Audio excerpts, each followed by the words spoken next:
Next, we're going to take a look at some properties of the basis and dimension of a vector space. Theorem 1 is huge. If we have a finite dimensional vector space and we know that we have a basis of n vectors, I'm going to let that basis be represented by capital B, and it consists of the vectors v1 up to vn. If we know the basis and we know v is finite dimensional, then the following two things are true. If a set has more than n vectors, we automatically know that it's linearly dependent. The second thing is, if B prime, consisting of the vectors v1 to vm, is a basis for v, then m must equal to n.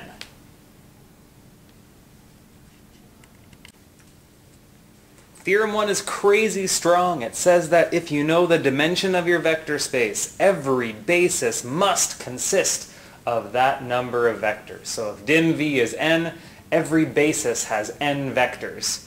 As a quick example, take a look at this one. Take a look at the set 1 plus x, 3 minus 2x. Is this set a basis for P2? The dimension of P2 is equal to 3.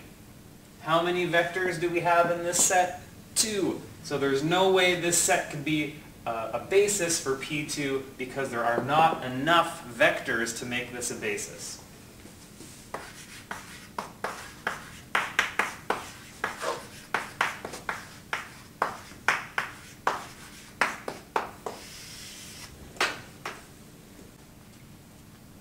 It also works the other way too. So if we have this set here, 1, 2x plus x squared, 3x, and 7 minus x, is this a basis for P2? Well, we know that the dimension of P2 is 3, but the number of vectors inside this set is 4. So there's no way that this can be a basis because it has too many vectors. In fact, it can be shown that these 4 vectors are linearly dependent, and that's a result of theorem number 1. The second property, theorem number 2, here is another beautiful property. It's going to simplify your calculations by half. Theorem 2 says if we're working with a finite dimensional vector space, and we know the dimension is equal to n, then any set of n linearly independent vectors forms a basis. And the real beauty of Theorem 2 is that now all we have to do for a finite dimensional vector space is check whether or not those vectors are linearly independent. As soon as we know we have a set of n linearly independent vectors, we automatically have a basis. We don't have to check the span anymore. Proof for this theorem is not too bad. Let's take a set of n vectors S. We're going to assume it's linearly independent in our vector space V, but we're going to assume that S does not span V. This means that there is at least one vector in our vector space where V is not in the span of S. Now go back to the plus-minus theorem. We're going to use that. The plus-minus theorem says that we can insert V into our set S and not affect the linear independence of our set. So we put V into S, and S remains linearly independent. But by adding that vector into our set S, we now have n plus 1 linearly independent vectors in V. And this is a contradiction because we know the dimension of V is n. So by Theorem 1, there's no way that we can have n plus 1 linearly independent vectors. It doesn't make any sense. It's too many. So it must be that our assumption is wrong. So we must have that the span of S is equal to V.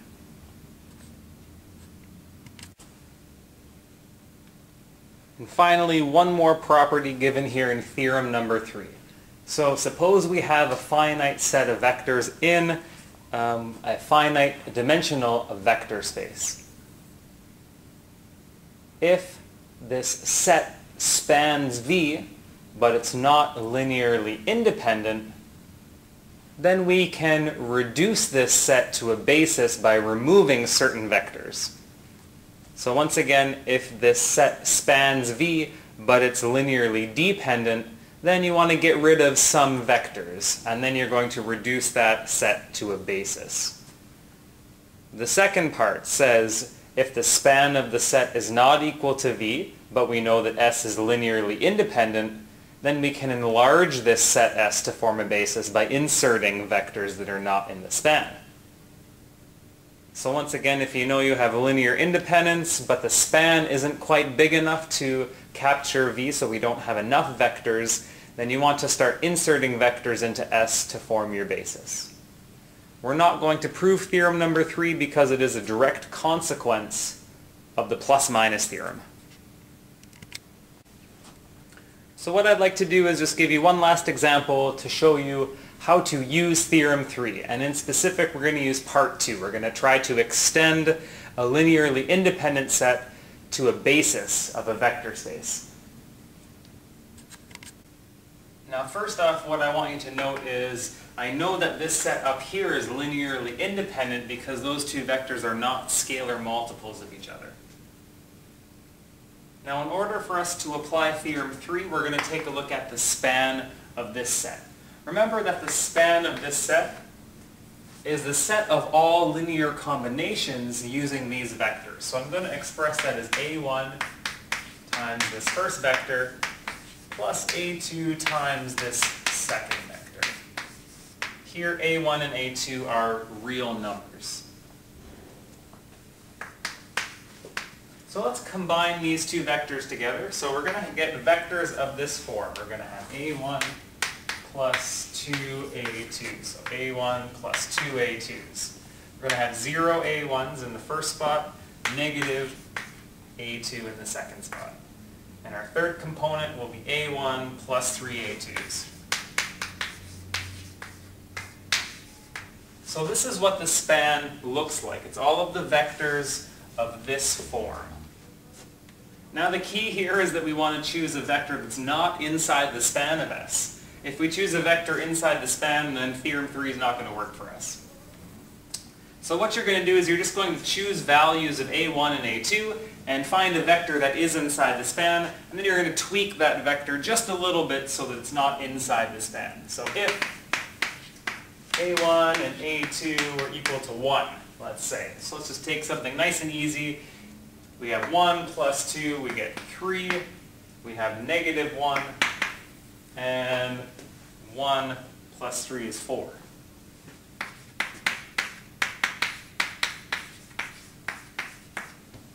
So 3 minus 1 and 4 is inside the span of S. And what we're going to do is we're going to tweak one of these numbers. So let's take the number 3. We're just going to switch the number out with 2. So 2 minus 1, 4 is not in the span. So because this is not in the span, if we insert this vector into our original set S, that will extend our set S and make it into a basis for R3.